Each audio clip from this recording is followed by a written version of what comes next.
Assalamualaikum warahmatullahi wabarakatuh. Selamat pagi menjelang siang semuanya. Apa kabar semuanya? Semoga selalu dalam keadaan sehat ya. Yang kami hormati Ibu Radiatus Zahra selaku dosen pembimbing mata kuliah kewarganegaraan. Dan teman-teman seperjuangan saya yang saya banggakan. Tak kenal maka tak sayang, maka perkenalkan kelompok kami yang beranggotakan. Perkenalkan, nama saya Rita Firmansyah dengan NIM 21044111038. Nama saya Asifah Rainisa dengan NIM 21044111018.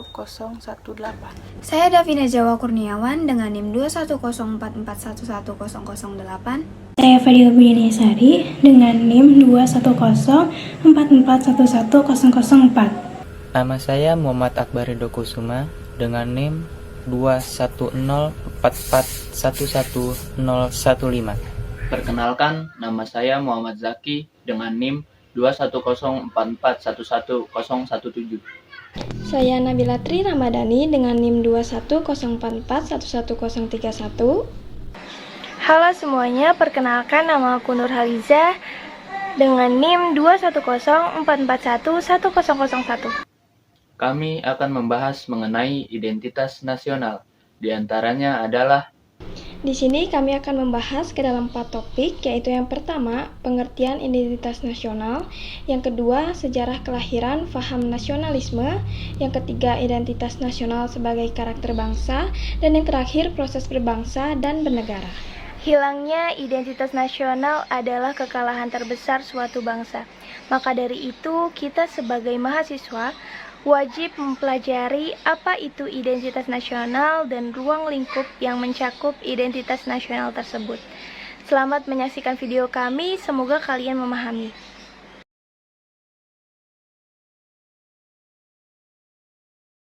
Pengertian identitas nasional. Identitas nasional adalah kepribadian nasional atau jati diri nasional yang dimiliki suatu bangsa, yang membedakan bangsa satu dengan bangsa yang lainnya. Identitas nasional pada hakikatnya merupakan manifestasi nilai-nilai budaya yang tumbuh dan berkembang dalam aspek kehidupan suatu nation atau bangsa dengan ciri-ciri khas tertentu. Dengan ciri-ciri yang khas dari suatu bangsa tersebut, maka suatu bangsa akan berbeda dengan bangsa yang lain dalam kehidupannya. Dikutip dari buku Wibisono Punto tahun 2005. Istilah identitas nasional berasal dari kata identity, yang berarti karakter, ciri, tanda atau jati diri yang melekat pada seseorang atau sesuatu yang membedakannya dengan yang lain. Dalam terminologi antropologi, identitas adalah sifat khas yang menerangkan dan sesuai dengan kesadaran diri pribadi sendiri, golongan, kelompok, komunitas, atau negara sendiri. Kata nasional dalam identitas nasional merupakan identitas yang melekat pada kelompok-kelompok yang lebih besar yang diikat oleh kesamaan-kesamaan, baik fisik seperti budaya, agama, bahasa, maupun non-fisik seperti keinginan, cita-cita, dan tujuan. Istilah identitas nasional atau identitas bangsa melahirkan tindakan kelompok atau collective action yang diberi atribut nasional. Identitas nasional dalam konteks bangsa cenderung mengacu pada kebudayaan adat istiadat serta karakter khas suatu negara. Berdasarkan pengertian yang demikian ini, maka setiap bangsa di dunia ini akan memiliki identitas masing-masing sesuai dengan keunikan, sifat, ciri-ciri, serta karakter dari bangsa tersebut. Selanjutnya, ada faktor-faktor pembentuk identitas nasional.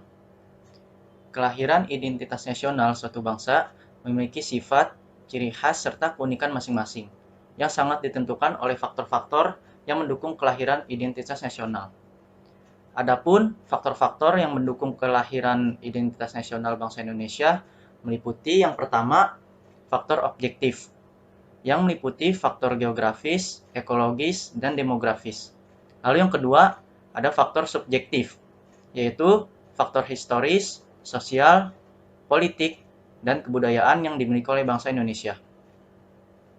Kondisi geografis ekologis yang membentuk Indonesia sebagai wilayah kepulauan yang beriklim tropis dan terletak di persimpangan jalan komunikasi antar wilayah dunia di Asia Tenggara, ikut memengaruhi perkembangan kehidupan demografis, ekonomi, sosial, dan kultural bangsa Indonesia. Selain itu, faktor historis yang dimiliki bangsa Indonesia ikut memengaruhi proses pembentukan masyarakat dan bangsa Indonesia beserta identitasnya melalui interaksi berbagai faktor yang ada di dalamnya.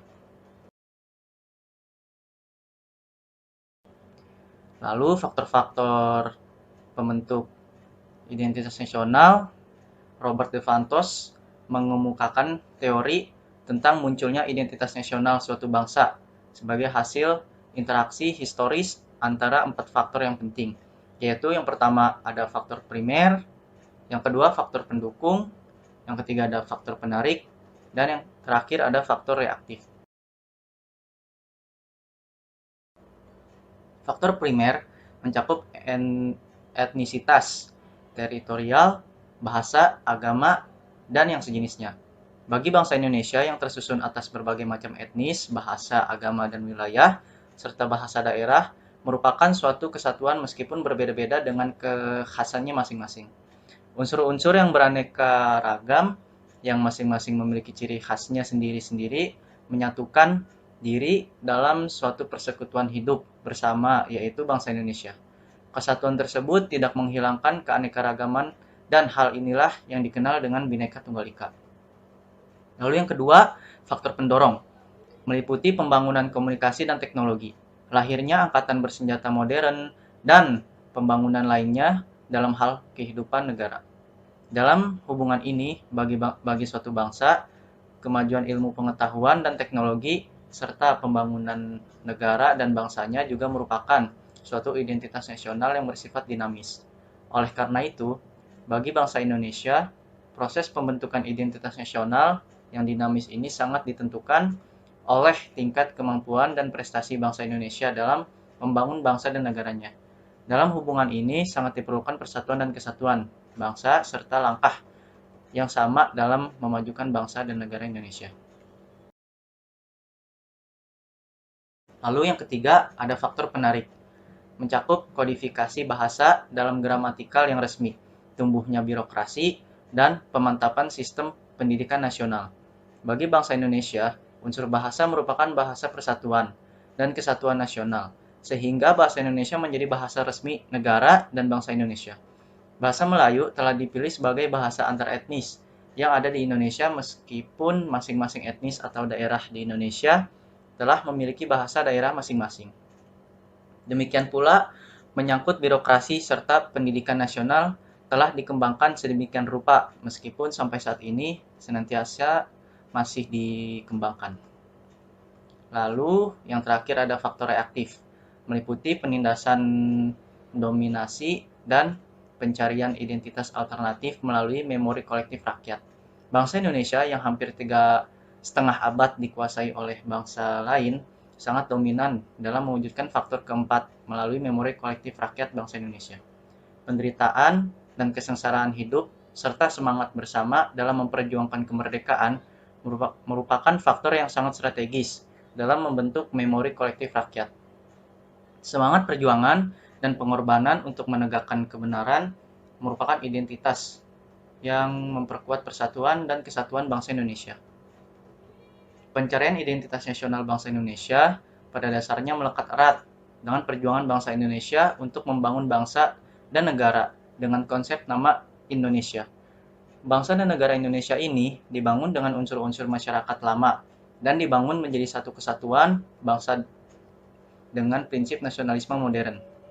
Oleh karena itu, pembentukan identitas nasional Indonesia melekat erat dengan unsur-unsur lainnya seperti sosial, ekonomi, budaya, etnis, agama, serta geografis yang saling berkaitan dan terbentuk melalui suatu proses yang cukup panjang. Lalu, materi selanjutnya akan dijelaskan oleh Asyifa Rainisa. Baik, terima kasih Adit. Untuk materi selanjutnya adalah unsur-unsur identitas nasional. Identitas nasional Indonesia merujuk pada suatu bangsa yang majemuk. Setidaknya ada 4 unsur-unsur identitas nasional, yaitu yang pertama adalah suku bangsa. Suku bangsa adalah golongan sosial yang khusus yang bersifat askriptif atau ada sejak lahir, yang sama coraknya dengan golongan umur dan jenis kelamin. Di Indonesia terdapat banyak sekali suku bangsa atau kelompok etnis dengan tidak kurang 300 dialek bahasa. Unsur yang kedua adalah agama. Bangsa Indonesia dikenal sebagai masyarakat yang agamais. Agama-agama yang tumbuh dan berkembang di Nusantara adalah agama Islam, Kristen, Katolik, Hindu, Buddha, dan Konghucu. Agama Konghucu pada masa Orde Baru tidak diakui sebagai agama resmi.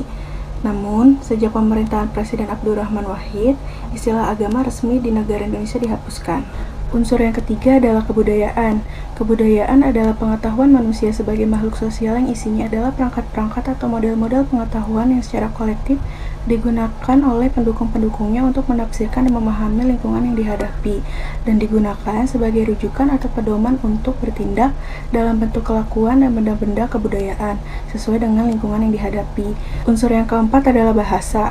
Bahasa merupakan unsur pendukung identitas nasional yang lain. Bahasa dipahami sebagai sistem berlambang yang secara arbiter dibentuk atas unsur-unsur bunyi ucapan manusia sekaligus digunakan sebagai sarana berinteraksi antar manusia. Materi selanjutnya adalah bentuk-bentuk identitas nasional bangsa Indonesia. Setelah bangsa Indonesia bernegara, mulai dibentuk dan disepakatilah apa-apa yang dapat menjadi identitas nasional Indonesia. Setidaknya ada 10 bentuk identitas nasional Indonesia, yaitu bentuk pertama adalah bahasa nasional atau bahasa persatuan, yaitu bahasa Indonesia. Bahasa Indonesia berawal dari rumpun bahasa Melayu yang dipergunakan sebagai bahasa pergaulan, yang kemudian diangkat sebagai bahasa persatuan pada tanggal 28 Oktober 1928. Bangsa Indonesia sepakat bahwa bahasa Indonesia merupakan bahasa nasional sekaligus sebagai identitas nasional Indonesia.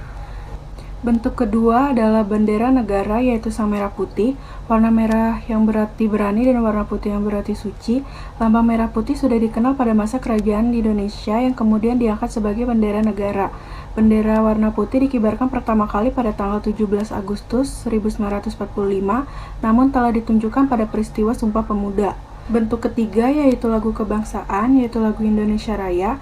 Indonesia Raya sebagai lagu kebangsaan yang pada tanggal 28 Oktober 1928 dinyanyikan untuk pertama kali sebagai lagu kebangsaan negara Indonesia sekaligus dijadikan identitas nasional bangsa Indonesia. Bentuk keempat adalah lambang negara, yaitu Garuda Pancasila. Garuda adalah burung khas dari Indonesia yang dijadikan sebagai lambang negara bangsa Indonesia. Bentuk kelima adalah semboyan negara, yaitu Bhinneka Tunggal Ika. Bhinneka Tunggal Ika artinya berbeda-beda tetapi tetap satu jua, menunjukkan kenyataan bahwa bangsa kita heterogen namun tetap berkeinginan untuk menjadi satu bangsa, yaitu bangsa Indonesia. Bentuk keenam adalah dasar falsafah negara, yaitu Pancasila, berisi 5 nilai dasar yang dijadikan sebagai dasar filsafat dari negara Indonesia. Pancasila merupakan identitas nasional yang berkedudukan sebagai dasar negara dan ideologi nasional bangsa Indonesia.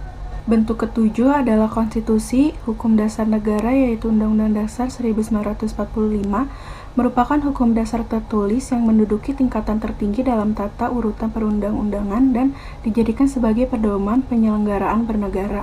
Yang kedelapan adalah bentuk negara, yaitu Kesatuan Republik Indonesia yang berkedaulatan rakyat.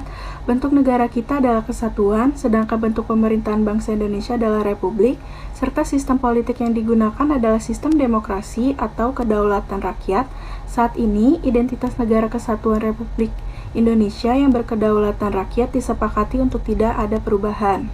Yang kesembilan adalah konsepsi wawasan Nusantara. Wawasan Nusantara merupakan cara pandang bangsa Indonesia mengenai diri dan lingkungan yang serba beragam dan memiliki nilai strategis, dengan mengutamakan persatuan dan kesatuan bangsa, serta kesatuan wilayah dalam penyelenggaraan kehidupan bermasyarakat, berbangsa, dan bernegara untuk mencapai tujuan nasional. Bentuk yang terakhir adalah kebudayaan nasional. Berbagai kebudayaan dari kelompok-kelompok bangsa di Indonesia yang memiliki cita rasa tinggi dan dapat dinikmati serta diterima oleh masyarakat luas merupakan kebudayaan nasional. Kebudayaan nasional pada dasarnya adalah puncak-puncak dari kebudayaan daerah. Materi selanjutnya akan dijelaskan oleh teman saya, Davina.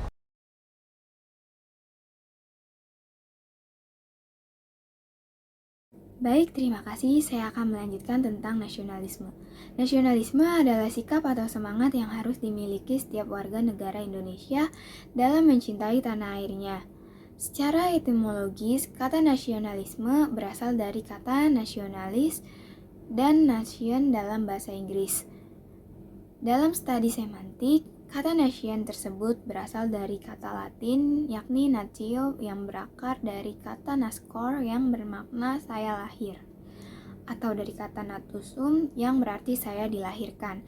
Secara garis besar, nasionalisme Indonesia mengalami proses dan tahap-tahap nasionalisme Indonesia, dan berikut merupakan penjelasannya.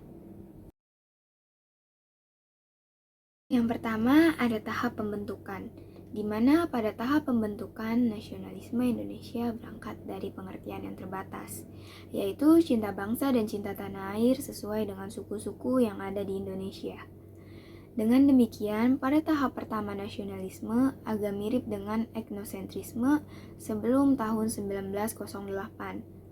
Selanjutnya, ada tahap kebangkitan nasionalisme Indonesia tahun 1908. Dalam dinamika sejarah diawali oleh Budi Utomo di tahun 1928 dengan dimotori oleh para mahasiswa kedokteran Stovia, sekolahan anak para priai Jawa di sekolah yang didirikan Belanda di Jakarta. Sekian presentasi dari saya, akan dilanjutkan oleh teman saya bernama Fadilah. Terima kasih. Selanjutnya, pada tahun 1928, yaitu 20 tahun setelah proses kebangkitan nasional terjadi, pada fase ini terdapat suatu kesadaran untuk menyatukan negara, bangsa, serta bahasa menjadi satu. Hal ini telah disadari oleh para pemuda sebelumnya yang hanya terkotak-kotak dengan suatu organisasi kedaerahan. Hal ini kemudian diwujudkan secara nyata dengan menyelenggarakan Sumpah Pemuda. Pada masa ini, nasionalisme dimaknai dengan cinta bangsa dan tanah air dalam semangat perjuangan melawan penjajah nasionalisme atau sering disebut dengan patriotisme. Nasionalisme pada tahun 1966 menandai tatanan baru dalam kepemerintahan Indonesia. Selama 20 tahun pasca kemerdekaan, terjadi huru-hara pemberontakan. Sehingga dalam periode ini kira-kira terjadi penurunan rasa nasionalisme karena konflik dalam diri sesama bangsa sendiri. Terakhir, tahap nasionalisme masa reformasi. Pengertian nasionalisme pada masa ini dikaitkan dengan adanya partisipasi segenap warga negara dalam ikut serta mengisi dan mengamankan pembangunan nasional. Nasionalisme Indonesia berpengaruh di berbagai bidang, yaitu diantaranya di bidang politik, ekonomi, dan budaya. Sekian presentasi dari saya, akan dilanjutkan oleh teman saya, Akbar. Materi selanjutnya adalah identitas nasional sebagai karakter bangsa. Sebelum masuk ke materi, kita akan menyatukan paham kita terlebih dahulu, teman-teman. Pasti semua sudah familiar dengan istilah karakter, dan pasti semua akan setuju bila saya katakan bahwa manusia memiliki karakternya masing-masing. Kenapa karakter manusia berbeda-beda? Karena setiap manusia memiliki pola pikir, cara pandang, dan lingkungan yang berbeda-beda. Contoh, orang yang tinggal di atas bukit akan memiliki karakter yang berbeda dengan orang yang tinggal di tengah kota. Kenapa? Karena lingkungan tempat tinggal mereka berbeda dan cara mereka memandang dunia pun berbeda. Hal ini yang membuat setiap manusia itu unik, karena memiliki karakter sebagai identitas diri mereka sendiri. Sama halnya dengan suatu bangsa. Pasti setiap bangsa di dunia ini memiliki karakternya masing-masing. Karena setiap bangsa memiliki tujuannya masing-masing. Dan cara mereka untuk mencapai tujuan tersebut pasti berbeda satu sama lain. Nah, sebelum kita lebih jauh lagi membahas tentang karakter sebuah bangsa, kita harus tahu dulu apa arti dari karakter. Karakter berasal dari bahasa Latin yang dalam arti luas memiliki makna sifat kejiwaan, akhlak, budi pekerti, dan watak yang membedakan seseorang dengan orang lain. Jadi bisa disimpulkan bahwa karakter bangsa merupakan watak khas suatu bangsa yang dapat membedakan bangsa tersebut dengan bangsa lain. Merujuk dari pengertian tadi, dapat disimpulkan bahwa karakter suatu bangsa dapat mempertegas identitas bangsa tersebut di mata dunia. Identitas bangsa Indonesia adalah Pancasila itu sendiri. Sehingga dapat dikatakan pula bahwa Pancasila adalah karakter bangsa. Karakter yang seperti apa? 1. Karakter yang religius dengan bertakwa kepada Tuhan. 2. Karakter yang adil dan beradab. 3. Karakter yang tidak mudah terpecah belah. 4. Karakter yang bijaksana dan bermusyawarah ketika mengambil suatu keputusan. Dan 5. Karakter yang bisa mendengar dan memperlakukan seluruh masyarakat tanpa melihat latar belakang orang tersebut. Dengan demikian diharapkan kepada seluruh masyarakat Indonesia agar memiliki karakter sesuai identitas yang telah diciptakan oleh pendiri bangsa kita, supaya bangsa Indonesia dapat menjadi bangsa yang dapat diperhitungkan di dunia internasional. Demikian materi yang saya sampaikan. Materi selanjutnya akan disampaikan oleh rekan saya, M. Zaki. Terima kasih. Kedudukan identitas nasional sebagai karakter suatu bangsa. Adapun kedudukan identitas nasional sebagai karakter suatu bangsa ialah 1. Sebagai pemersatu bangsa. Maksudnya, identitas nasional adalah alat pemersatu bangsa, seperti contohnya di Indonesia, yaitu Pancasila sebagai identitas nasionalnya. Yang kedua, sebagai ciri khas yang membedakan sebuah bangsa dari bangsa yang lain. Maksudnya, dengan definisi dari identitas nasional di atas, bahwa dikatakan identitas nasional sebagai pembeda, ciri-ciri, dan jati diri suatu bangsa. Tentu, setiap bangsa mempunyai jati diri sendiri, yang membedakan satu bangsa dengan bangsa yang lain. Yang ketiga, sebagai pegangan atau landasan bagi sebuah negara untuk mewujudkan potensi yang dimiliki. Maksudnya, identitas nasional seperti yang disebutkan di atas tadi sebagai jati diri suatu bangsa. Dengan adanya identitas nasional, maka sebuah bangsa tidak kehilangan arah dan dapat berpegang teguh terhadap prinsip jati dirinya sendiri untuk berkembang.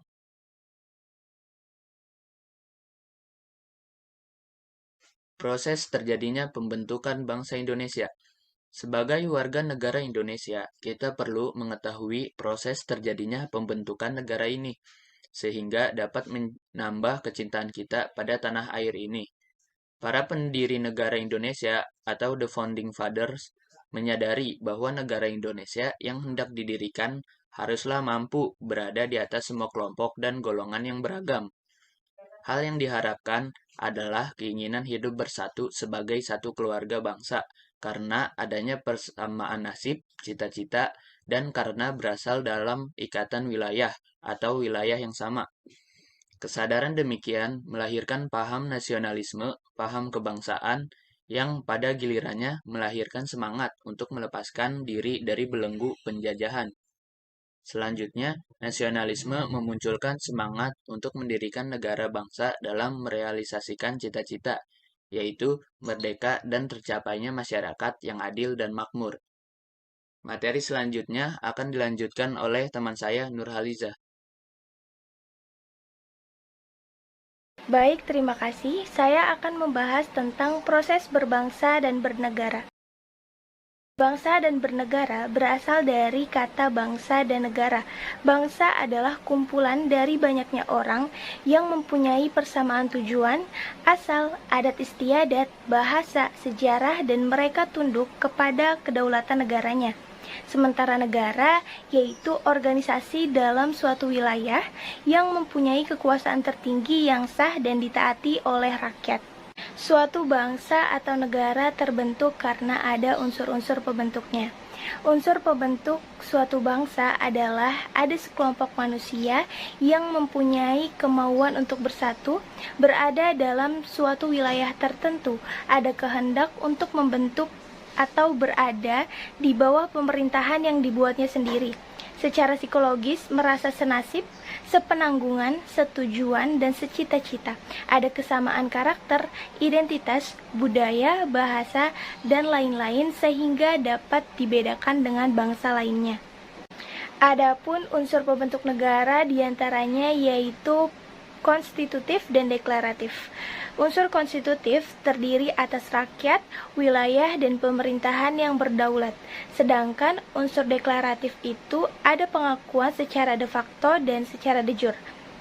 Untuk pengakuan secara de facto, ini merupakan pengakuan menurut kenyataan, sedangkan pengakuan de jure yaitu pengakuan secara resmi menurut hukum.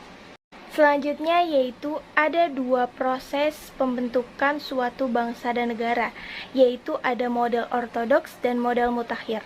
Apa itu model ortodoks? Model ortodoks itu bermula dari adanya suatu bangsa terlebih dahulu untuk kemudian bangsa itu membentuk satu negara tersendiri. Sedangkan model mutakhir yang berasal dari adanya negara terlebih dahulu yang terbentuk melalui proses tersendiri, sedangkan penduduk negara merupakan sekumpulan suku, bangsa, dan ras. Apa perbedaan kedua model ini? Ada 4 hal yang membedakan kedua model ini. Perbedaan antara model ortodoks dan model mutakhir yang pertama adalah ada tidaknya perubahan unsur dalam pengelompokan masyarakat. Maksudnya di sini adalah model ortodoks tidak mengandung perubahan unsur karena satu bangsa membentuk satu negara. Sedangkan model mutakhir mengandung perubahan unsur dari banyak kelompok suku bangsa menjadi satu bangsa baru. Yang kedua, lamanya waktu yang diperlukan dalam proses pembentukan bangsa dan negara. Maksudnya di sini adalah pada model ortodoks memerlukan waktu yang singkat karena hanya membentuk struktur kekuasaan saja. Sedangkan model mutakhir memerlukan waktu yang lebih lama karena harus mencapai kesepakatan tentang identitas kultural atau nasionalitas yang baru. Yang ketiga, kesadaran politik. Pada model ortodoks, kesadaran politik muncul setelah terbentuknya bangsa dan negara. Sedangkan pada model mutakhir, kesadaran politik muncul mendahului dan menjadi kondisi awal terbentuknya suatu bangsa atau negara. Dan yang terakhir adalah derajat pentingnya partisipasi politik dan rezim politik. Pada model ortodoks, partisipasi politik dan rezim politik dianggap sebagai hal yang terpisah dengan integrasi nasional, sedangkan pada model mutakhir, partisipasi politik dan rezim politik merupakan hal-hal yang tidak dapat terpisahkan dari proses integrasi nasional atau pembentukan suatu bangsa dan negara. Bangsa, negara, dan gabungan keduanya yang menjadi konsep bangsa dan negara adalah sebagai komponen-komponen yang membentuk identitas nasional. Konsep negara bangsa ini merupakan konsep turunan dari konsep paham kebangsaan yang sering kita dengar dengan paham nasionalisme. Lalu bagaimana proses berbangsa dan bernegara di Indonesia? Proses berbangsa dan bernegara di Indonesia dapat dilihat dari serangkaian peristiwa yang terjadi sebelum kemerdekaan. Proses berbangsa yang melahirkan nasionalis itu dapat dilihat dari 4 peristiwa, diantaranya yang pertama, pembentukan Kerajaan Sriwijaya yang didirikan pada 682 Masehi. Yang kedua, pembentukan Kerajaan Majapahit yang didirikan pada 10 November 1293. Ketiga adalah berdirinya organisasi bernama Budi Utomo pada 20 Mei 1908 yang menjadi perintis organisasi Gerakan Nasional. Dan yang terakhir yaitu peristiwa Sumpah Pemuda pada tanggal 28 Oktober 1928 sebagai pertanda lahirnya nasionalisme. Mengapa keempat peristiwa tersebut menjadi proses berbangsa yang melahirkan rasa nasionalisme? Itu karena yang pertama itu ada Kerajaan Sriwijaya dan Kerajaan Majapahit. Dua kerajaan ini mampu menguasai wilayah yang luas di Nusantara berkat kekuatan politik dan militernya. Selain melalui kekuatan politik dan militer, kekuatan dagang, budaya, dan bahasa juga berperan dalam proses integrasi wilayah Nusantara. Kedua kerajaan ini mempunyai sikap toleransi yang tinggi terhadap perbedaan dan diterapkan secara nyata dalam kehidupan sehari-hari. Integrasi yang diwujudkan oleh kerajaan Sriwijaya dan Majapahit sangat penting dikarenakan menjadi inspirasi para tokoh pendiri bangsa dalam mewujudkan Republik Indonesia. Lalu yang ketiga adalah berdirinya organisasi Budi Utomo.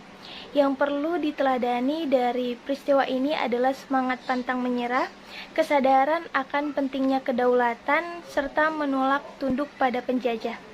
Peranan organisasi Budi Utomo dalam memperjuangkan kemerdekaan Indonesia ialah dengan memperbaiki dan memajukan pendidikan rakyat Indonesia, dan aktif dalam kegiatan politik untuk menuntut adanya kemerdekaan Indonesia. Dan yang terakhir adalah Sumpah Pemuda. Makna yang terkandung dalam peristiwa ini mengajarkan nilai-nilai persatuan bangsa. Sumpah Pemuda membuktikan bahwa perbedaan yang dimiliki bangsa Indonesia ternyata dapat disatukan dengan perwujudan Bhinneka Tunggal Ika yang berarti berbeda-beda tetapi tetap satu jua. Oke, selanjutnya adalah proses bernegara, di mana proses bernegara di sini adalah keinginan untuk menjauh dari kolonialisme yang mencakup upaya untuk mengatur negara sendiri secara mandiri, bukan di bawah atau di bawah dominasi negara lain. Terdapat peristiwa penting dalam proses bernegara adalah sidang-sidang BPUPKI dan sidang PPKI. Secara singkat, pada tanggal 24 Agustus 1945, pemerintah Jepang berjanji akan memberikan kemerdekaan kepada bangsa Indonesia. Realisasi dari janji tersebut inilah dibentuk BPUPKI atau Badan Penyelidik Usaha-Usaha Persiapan Kemerdekaan Indonesia pada 29 April 1945 yang dilantik pada tanggal 28 Mei 1945 dan diketuai oleh Dr. Rajiman Weddiodiningrat. Peristiwa ini menjadi tonggak pertama proses Indonesia menjadi negara. Selanjutnya, pada tanggal 9 Agustus 1945 terbentuklah PPKI atau Panitia Persiapan Kemerdekaan Indonesia setelah sebelumnya membubarkan BPUPKI. Ketua dari PPKI ini adalah Insinyur Soekarno dan wakil ketuanya yaitu Muhammad Hatta. Dengan penyerahan Jepang pada sekutu, maka janji Jepang tidak terpenuhi sehingga bangsa Indonesia mampu memproklamasikan diri menjadi negara yang merdeka. Proklamasi tersebut terjadi pada tanggal 17 Agustus 1945, kemudian penetapan Undang-Undang Dasar Negara Republik Indonesia tahun 1945 itu pada sidang PPKI tanggal 18 Agustus 1945. Peristiwa ini merupakan momentum yang paling penting dan bersejarah karena merupakan titik balik dari negara yang terjajah menjadi negara yang merdeka. Sekian presentasi dari saya. Akan dilanjutkan oleh teman saya, Nabila. Selanjutnya yaitu proses berbangsa dan bernegara pada zaman sekarang. Proses berbangsa dan bernegara pada masa sekarang erat kaitannya dengan hakikat pendidikan kewarganegaraan, yaitu upaya sadar dan terencana untuk mencerdaskan kehidupan bangsa. Dengan itu, maka takkan sulit untuk menjaga kelangsungan kehidupan Indonesia dalam proses berbangsa dan bernegara. Proses bernegara merupakan bagian yang tidak terpisahkan dari pembangunan kehidupan masyarakat. Kita harus menasihati masyarakat untuk bersatu padu menghadapi krisis budaya, agama, dan moral, dan untuk segera mengabdi pada negara kita. Bangsa harus memproyeksikan citra ke masyarakat yang menciptakan kebanggaan dan keinginan untuk mempertahankannya. Dalam proses berbangsa dan bernegara itu juga diperlukan penciptaan identitas bersama. Identitas bersama yang dimaksud dalam ini yaitu kita bisa melihat dalam pembahasan sebelumnya yang meliputi bendera negara, lambang negara, slogan atau semboyan Bhinneka Tunggal Ika, bahasa negara, lagu kebangsaan, dan lain-lain. Identitas bersama menyeratkan bahwa individu menyetujui akan perbedaan mereka dari orang lain dan rasa harga diri. Kesimpulannya yaitu identitas nasional merupakan jati diri bangsa yang bersifat khas yang menjadi pandangan hidup. Penerapan tentang identitas nasional harus tercermin pada pola pikir, pola sikap, dan pola tindak yang senantiasa mendahulukan kepentingan bangsa dan negara daripada kepentingan pribadi atau individunya. Dengan terwujudnya identitas bersama, maka dapat memberikan motivasi untuk mencapai kejayaan bangsa dan negara di masa depan. Sekian presentasi dari kelompok kami. Mohon maaf jika ada kesalahan. Tapi sepertinya tidak ada, karena cewek selalu benar. Jika ada salah, mohon dimaafkan. Jika ada yang sayang, mohon diungkapkan. Mohon maaf jika ada kekurangan. Karena kesempurnaan hanya milik Tuhan. Kalau jalan menginjak bumi, kalau terbang menginjak awan. Sekian dari kami, ayo semua tepuk tangan. Terima kasih yang sudah menonton video ini. Semoga ilmu yang kalian dapatkan bermanfaat dan dapat diimplementasikan dalam kehidupan sehari-hari. Kurang lebihnya mohon dimaafkan. Wassalamualaikum warahmatullahi wabarakatuh.